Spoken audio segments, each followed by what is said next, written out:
With the Elder Scrolls Online, we're bringing two different groups of players together. We got the Elder Scrolls crowd, which is used to great games like Skyrim and Oblivion and Morrowind and the older games. And then we have the MMO crowd, which is used to all the great MMOs from the last 15 years. We're bringing them all together into one great game, and we're really excited to tell you about it.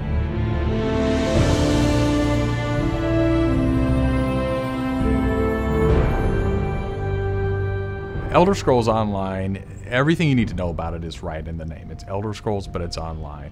And when the team set out, they wanted to create strategic real-time combat. We wanted to create a lot of world immersion. We wanted to create a landscape that was rewarded exploration.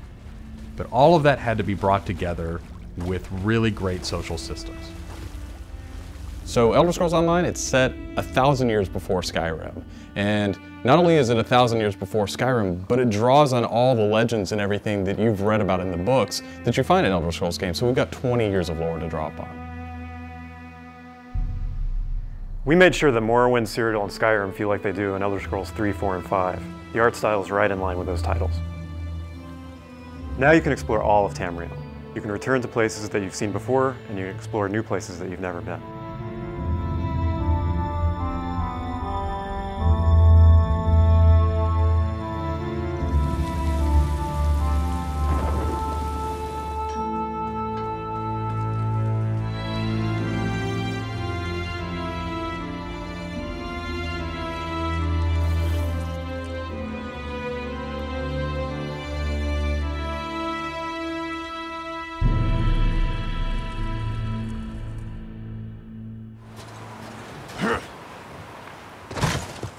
This is an Elder Scrolls combat system.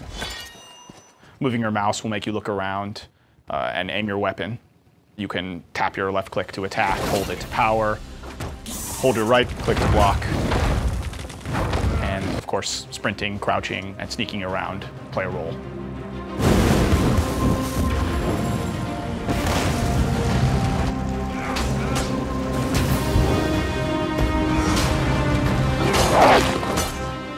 All of our characters are designed so that hundreds of them can be on screen at one time. You're going to have lots of customization options to make your character look unique. You'll find Dwarven armors, Daedric armors, Elven armors, basically all the types of armor styles and customization options that you expect from an Elder Scrolls game and the Elder Scrolls lore.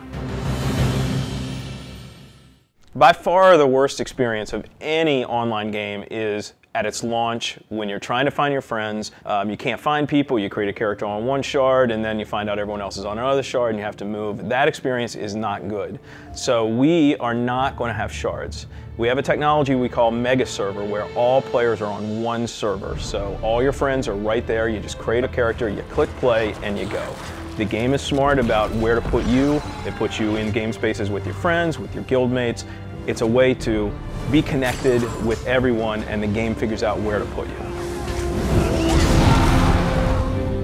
So with Elder Scrolls Online, one of the big things is that you'll be able to get together with your friends and overcome obstacles. So things like public dungeons, heroic dungeons, but most importantly, when you participate with your friends or even just with strangers, you're not competing for resources. You're all working together to overcome something, and you get equal credit for that.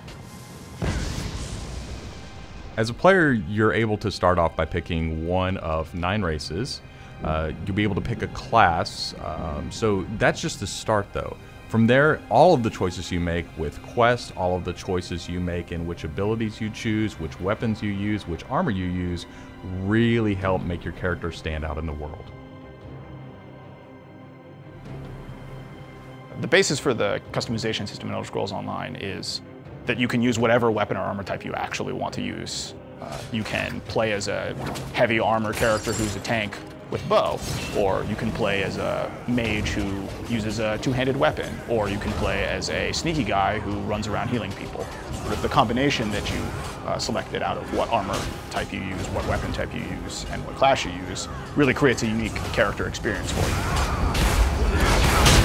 One of the things you're going to be able to do that's going to make you stand out is you have perks. For instance, perks allow you to become a werewolf or a vampire, or maybe even have special pets. But it's not just about that. There are other things like how you increase your stamina, how you increase your magic, or how you increase your health that really take you from your initial class choice and it makes you stand out because you're saying, these are the things that are important to me. This is the way I want to play. This is the role I want to take in combat.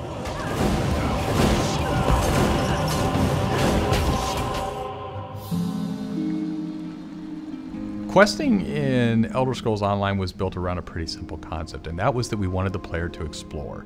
And we wanted, when the player explored, for them to be able to see something around a corner and say, oh, well, I was on this quest, but now I see something over there that's really interesting. And so they had this decision point of, which thing do I do next? And that's really where we want the player to go. It's not what do I do next, it's which one of these things do I do next.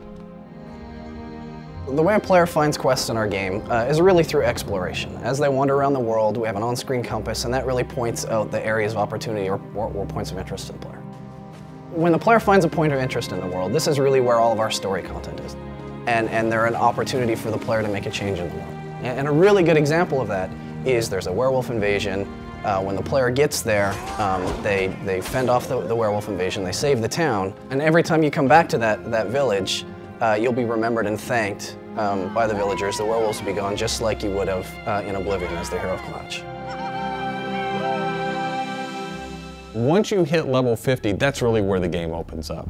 At this point, you're going into Cyrodiil to PvP, or you're deciding you want to go on a heroic raid with your guild and your friends, or maybe you might go into an adventure zone, which is our way of getting you into a zone where you can play solo, you can play with a small group, or you can play with a really large group to overcome obstacles.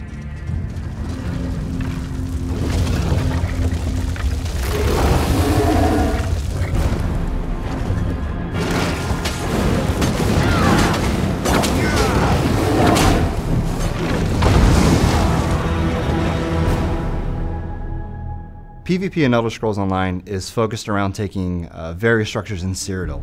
If you remember Cyrodiil from Oblivion, the space is very large, and that's a perfect setting for having three alliances fight each other.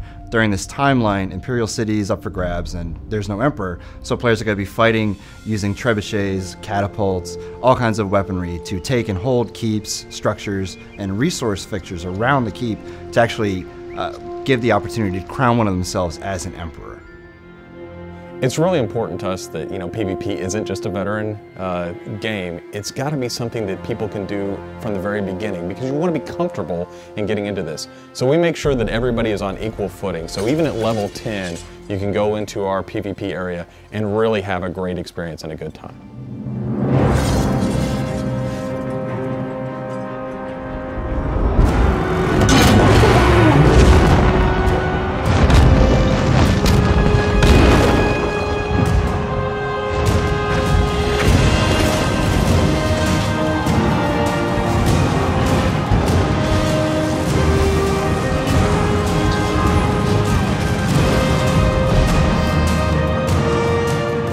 With a game the size of the Elder Scrolls Online, it's really hard to, in one demo, one presentation, one video, to list everything about the game. So what you've heard today are the basics. Over time, we're going to go into more depth in everything you've heard about today, and then all the other systems which we haven't talked about yet. All these elements are going to come together and make Elder Scrolls Online the next great online RPG.